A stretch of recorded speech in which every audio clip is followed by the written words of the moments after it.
All right, guys, so we're gonna train Dorian and myself, but before that, I'm gonna work at my pre-workout meal. So I've got everything laid out here that I'm gonna be doing. I've got 8 ounces of chicken, and this is from, what, Toronto Prep Shop, Dorian? Is that what it is? Yeah. Prep Shop Toronto. So 8 ounces of chicken breast. I'm gonna do 200 grams of white rice, 10 grams of olive oil. I'm gonna add a little bit of shredded lettuce and some salt. Now, one thing I'm doing on the back end of this contest prep, as I'm slowly increasing food, I want to keep my gut health in a good place. So I've been doing 10 grams of the glutamine prior to my meals. I did have some digestion issues throughout this prep, so that's something I've been doing the entire time. I've been doing 10 grams prior to my meal, and it's just helped me maintain a good healthy gut, and I'm not looking to change that at this point. So I want to keep things consistent and continue to do things to keep things in a good place. So I'm gonna do that first. We'll mix that up real quick. So each scoop is 5 grams. So 2 scoops here, 10 grams.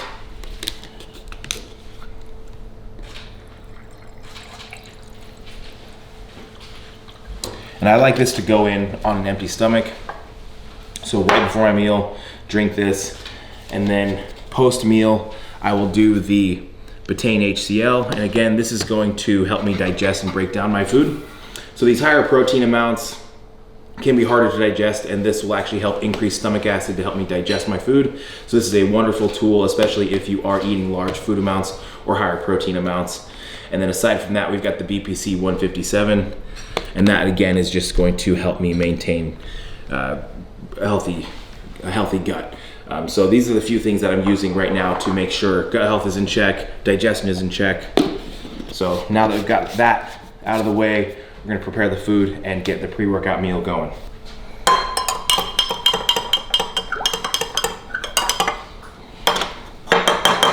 Mix this up and... Okay, so let's get food prepared. I'm going to be doing 200 grams of white rice. That doesn't look like the most aesthetically pleasing bowl of rice, but... Okay, so there's 200 grams of rice. Now, that is not an extremely high portion of food. Coming out of this contest prep, our bodies are really sensitive to food, and honestly, I don't need a whole lot to get a response, but on top of that, I have had some additional food in. You guys seen in that shopping video I filmed previously, I've got some snacks, I've ate some cookies here and there. So there is ways to do a little bit of damage control, and not going crazy on my main meals can help me kind of keep a balance throughout the day of overall carbohydrate intake. But this 200 grams is gonna be more than sufficient for me to get through my training session.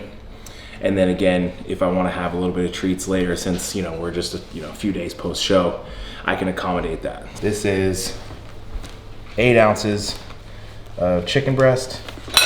I'm gonna throw this in here, and I'm gonna pan fry this up here. A little bit of avocado oil. It's very healthy oil, but also what it has is a high smoke heat. So I like to sear my food, and I like to get a good crisp on everything. And things like olive oil or canola oil can have can get burned really easily, where this stuff has a very high smoke heat, and I can get this stuff on here at a very high hot pan and not burn the oil. Shredded lettuce, and there's really no nutritional value to this. This is just about adding texture and flavor to the food.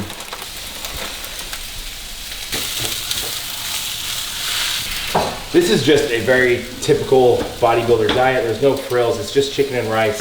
But honestly, guys, that is the basics. I mean, that's really what it's all about. Eating good, lean proteins that are easily digestible, good carbohydrate sources that we digest well. So that's why we mainly stick to these food sources, is for the digestibility. Now, the white rice sits in the system, digests very well. Lean protein, same thing. And that's really our goal when we're looking at building out these foods, especially prior to our workout, is just digestibility. Add a little bit of salt to this. All right, so I'm gonna take this BPC 157. Now, I mentioned earlier that I'm taking this to help with gut health, But also after the show, I was dealing with a little bit of inflammation in my elbow. Now, I think that's just from honestly posing. So we ran through a lot of really hard rounds of posing during the show, and just locking out that tricep and the side tricep, I just got some inflammation in the elbow. Now, Dorian here actually suggested this to help reduce the inflammation, kind of help clear anything that might be causing that within the joint. So this is a great tool to not just improve gut health, but to help with aches and pains, injuries, and inflammation. All right. 8 ounces of chicken, 200 grams white rice for 10 grams.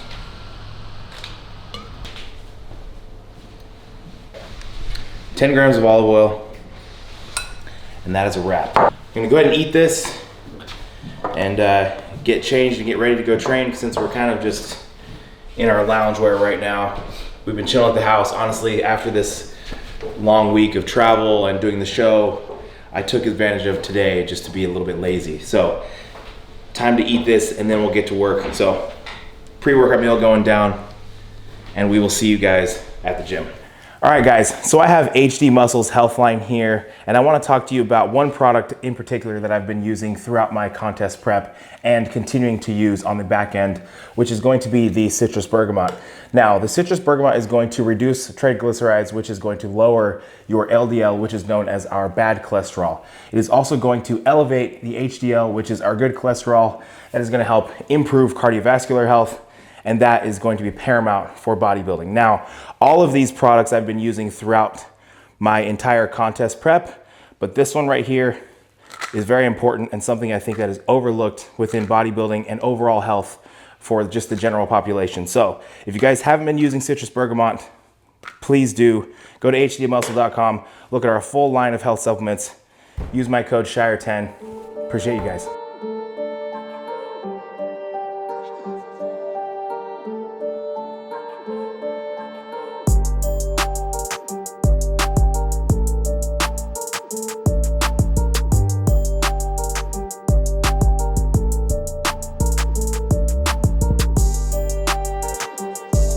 Okay guys, so we're training shoulders today. As you guys know, I'm just a few days post-show, so I'm not gonna go super hard today. I'm not gonna be taking a lot of hard failure sets. Plus, dealing with a little bit of an elbow issue coming out of the show. I'm not quite sure what it was. I think just from some hard posing, like side triceps, so my elbow's bothering me a little bit. So we're just gonna kind of go through this workout and see what I can tolerate, what I can't. So not much of a plan, just getting started here on the reverse pec deck, and we'll go from there. With this one too, I find it's like if you get that fully lengthened, if you like actually pull your body back a little bit, like here, instead of living in it, if you just stay here and almost push your belly into it, you can get more length. Okay, so you almost kind of brace, like get like your sternum. Yeah, you like brace here. Yeah. And then you can actually get really lengthen that rear Yeah, delt, that's what I always talk about, is like trying to punch out and then away. It's like it's pulling away from you. Yes. Right, where if you're leaning into it, you don't get that as much. Yeah, exactly. And then partials are so good on this machine too.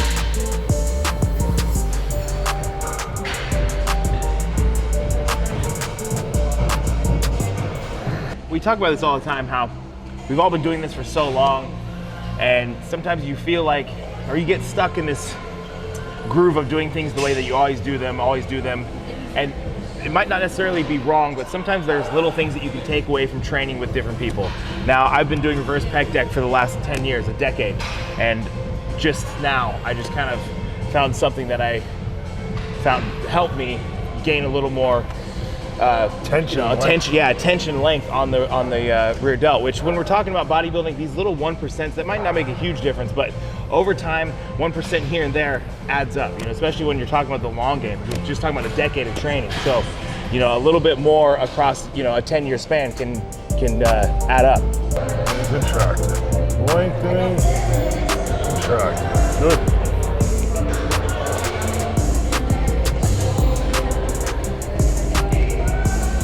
Rear delts are one of those muscles that's small, but when it's fully developed, it just helps so many shots, right? Yeah. The rear shots, all your side shots. Well, yeah, the side chest, you want to do so much more thickness. I think a lot of like what you see when someone hits like a side tricep, you see that 3D-ness to their delt. A lot of people don't. 3D. Yeah, a lot of people don't factor in the rear delt into that.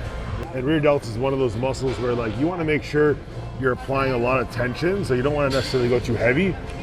You know, heavy's relative, but you want to make sure that you're in the muscle the whole time. There's no momentum. You know, you're really isolating the muscle. And right from the beginning, a lot of people when they get in here, they want to focus on like, they'll get in there and they're trying to get here. Where it's like, there's so much tension when that muscle is under full length.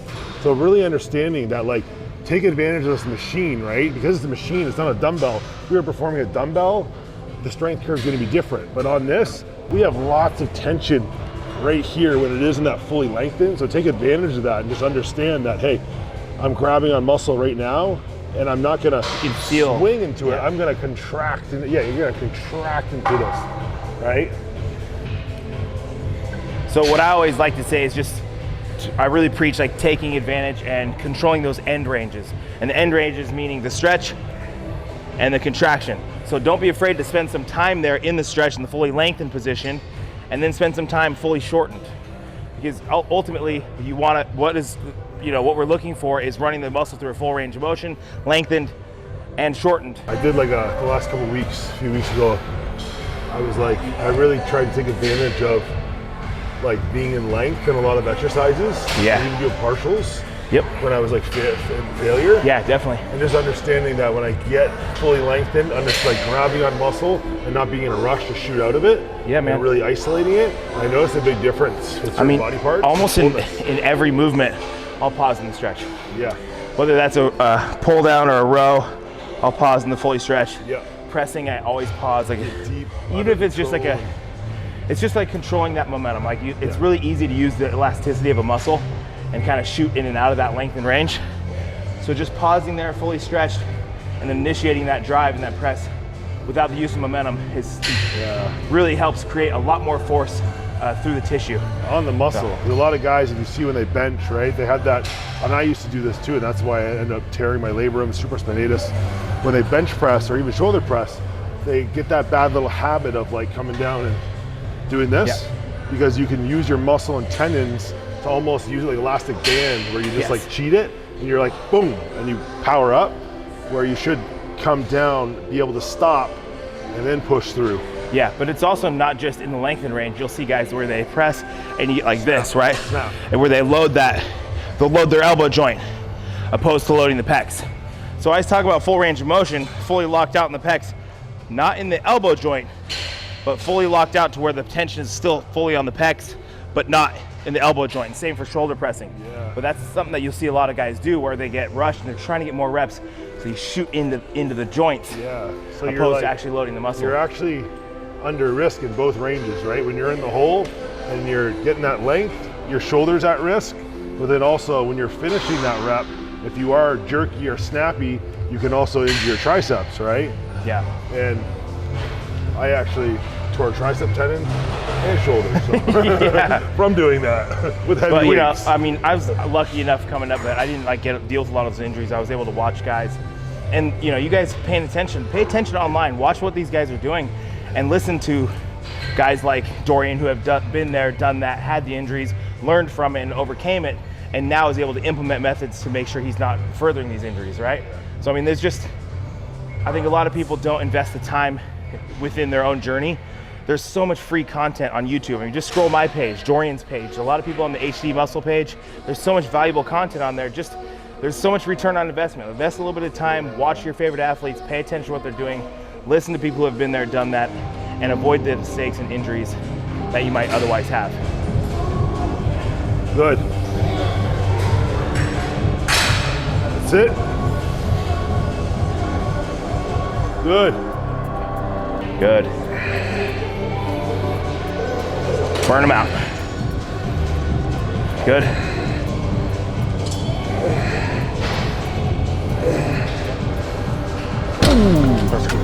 This one here, I always try and make my elbow and my tricep almost line up with this. Yeah. Get under it. Yeah. You know what I mean? Yep.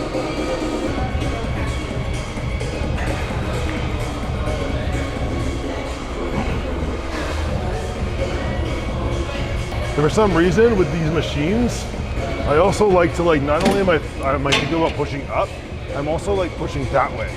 Yes. I like put force that way and out. That's what's cool about like a Smith machine too, is you can kind of fucking drive into the Smith machine and create that forward pressure. That force. Yeah. I feel like recruits my front delt even harder. Yep, I agree. I completely agree. All right, so when we were discussing options for pressing, we had a few different machines. Obviously, we have everything here.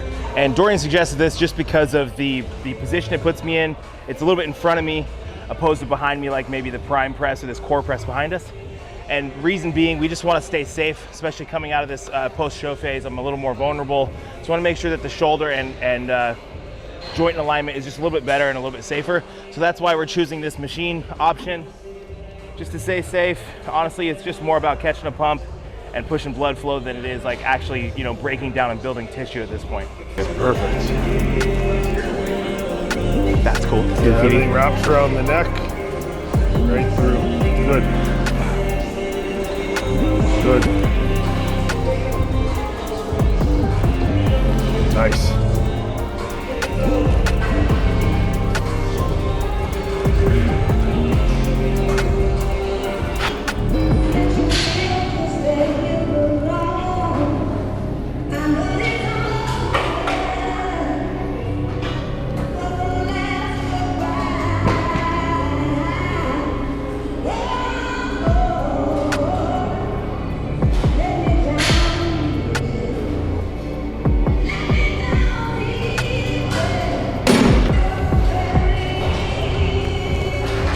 Good. Good. I just kind of struggle with like finding a different rhythm in my training and not just doing like those quick doubles and then ripping a hard like top set. Works you know what I mean? though, right? Yeah, no, it works for sure. But like right now, I don't think it's the smartest thing. I don't think, yeah, it wouldn't be a good idea right now. No, yeah. So I think being able to adapt and find those different approaches in these phases is super important. And being able to detach yourself from that, because a lot of times I'm guilty of it myself, where I get married to these certain ideologies behind training, and there's a time and a place. And right now is not the time or the place to be, you know. And right now too, you also have to realize that the state his body's in right now is like super compensation. He's been dieting for like months, right? Calorie deprived, calorie deficit, so much expenditure. So his body right now is in a different state. No drug, anything can create this environment that's going on right now. So even if he doesn't train how he usually does, he's still gonna grow like crazy just by driving blood flow and nutrients into the muscles. His body is super compensating, and it's like, there's nothing else that can create that environment than the months of hard dieting and earned. deprivation of these. Yeah, exactly. you know, like you could stay very low percentage body fat, put on 15 pounds, and be ripping full. Yes. There's no other time you can do that. Nope. Because the blood glucose is amazing. Yeah. The digestion's amazing. Everything is just optimal right now. Absolutely. Machine lateral or dumbbell first? It's like a machine lateral, yeah? Yeah. With Jasmine. Cool. I want this right around, you know what I mean, your shoulder height. Yeah. So that's probably good for you, I would say. Yeah, that's good.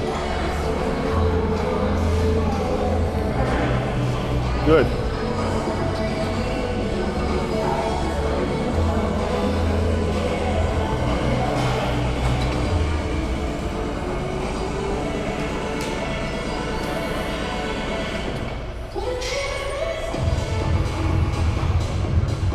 They fucking built this thing perfectly. Yeah, it's great. Yeah, it's perfect. Love it. The leverage one?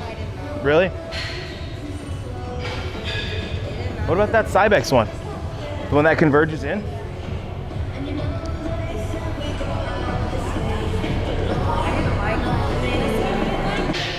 Get wifey some airtime. Yeah. Just making us look bad with the tire. With the swag, you got the drip going. Yeah. That's hilarious. Just your fits are just always dialed in. I told him how sometimes I'll walk out of the room, you'd be like, what is this? Like, change those shoes. Like, I thought it looked nice. I'm getting better. Yeah, thank you. He was like the first bodybuilder. He was the first bodybuilder because I always like fashion essentials. I'd see him wear essentials. I'm like, okay, this guy knows what's up. I think I said to Ryan, I'm like, look, another bodybuilder's wearing essentials. Let's get this guy. 2 years later, made it happen. Funny. Transfer over to bodybuilding, CrossFit, you could actually like wear. Yeah. You don't have to like think about functionality. Yeah. Yeah. Like you can just wear what you Yeah, because when you were, training doing CrossFit, you could not wear this. No, I can't. No. Yeah. Specific shoes. You have to be really functional. Like, Yeah. You have to be able to move and do athletic things. Like, I can't. Yeah. Yeah. Makes sense. Can't be doing snatches like. Yeah. Ooh, that's a pretty good one. Oh yeah. Felt good. Yeah, I hurt my elbow. It's fucking CrossFit hurting me and I'm not even doing it.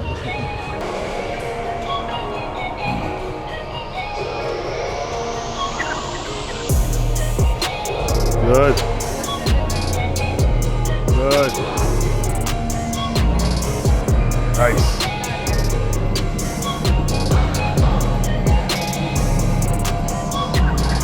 And again, on this machine, there's so much tension down here where you're starting throughout the whole range, where when you do a dumbbell, the tension doesn't sort of start till right here. This is a dumbbell's sweet spot, and it kind of dies off here. So whenever you're doing a machine or a cable, take advantage of, this range here.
Just say a shaker might look cool holding it. I always love these ones when you're pumped like that.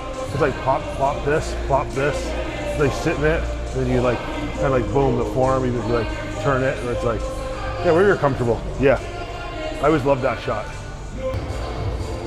Oh.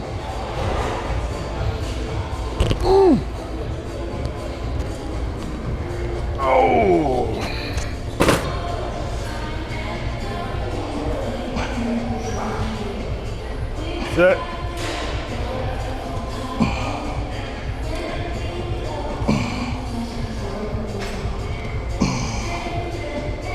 Good. Good control.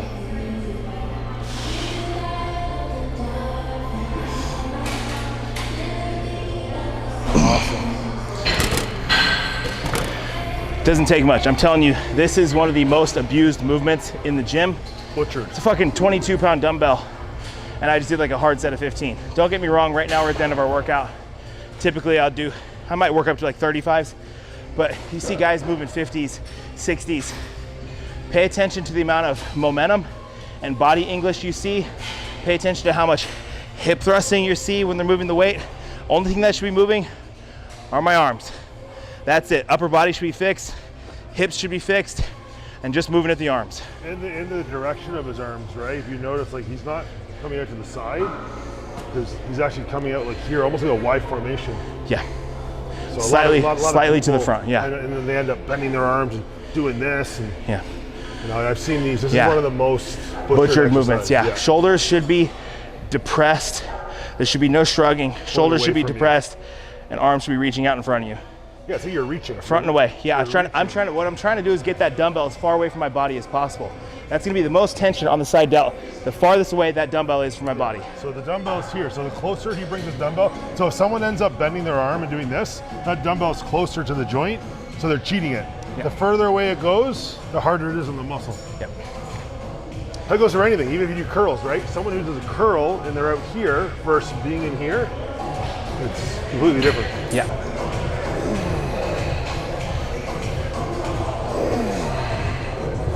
Good, Dorian. Good. Finish him off.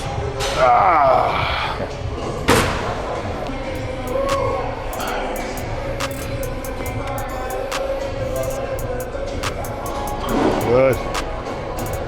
Good.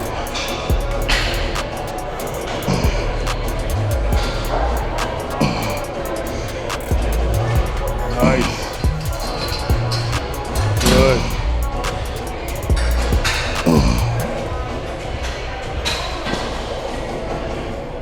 Good. Awesome. Good.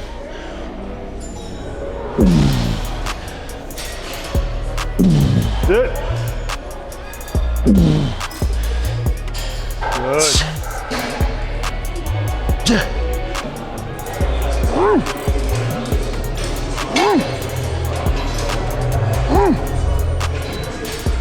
Get it, Dorian.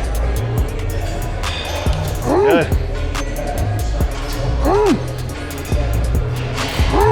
Perfect. Good. Cool. There's some singles.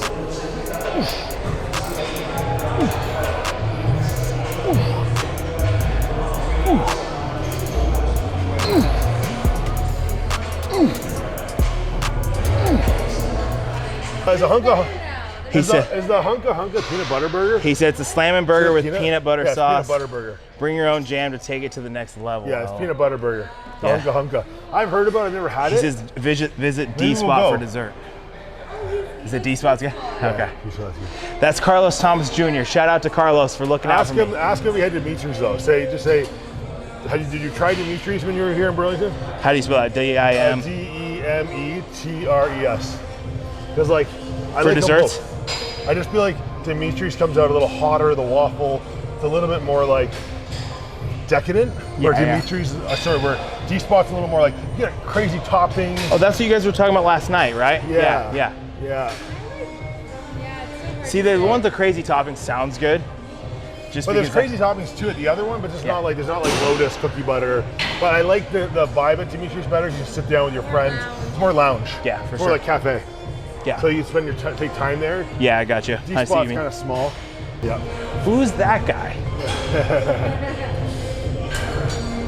He's a good-looking guy. Very smart too, articulate, handsome. He's handsome. Yeah. You guys are filming another episode tonight. Yeah, I know. Damn it, it's so late. I'm like, I'm so tired. Film it in the pool or in the hot tub. I know that's what we were talking about. Yeah. He's sweating. All right, one more of these.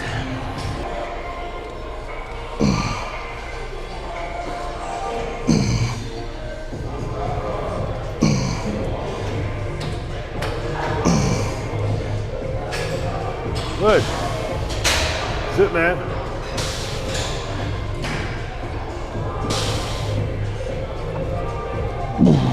Good work.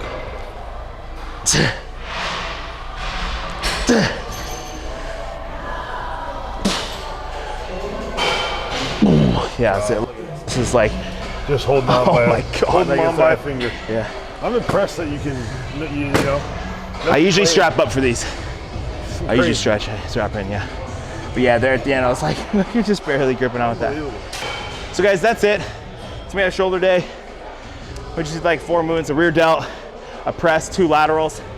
Again, we just kind of kept it pretty easy today, pretty mellow, being that, I feel like I keep saying this that I'm just post-show, but you know, that's just the facts. Things are what they are right now. It's a very laid back time to not, you know, just to recover, get back to homeostasis, not really be pushing things. So here we are. shoulder day. We're gonna go get some food. I'm hungry. Dorian was hungry when we started. So if he's got nothing else to add, then we'll catch you guys in the next one.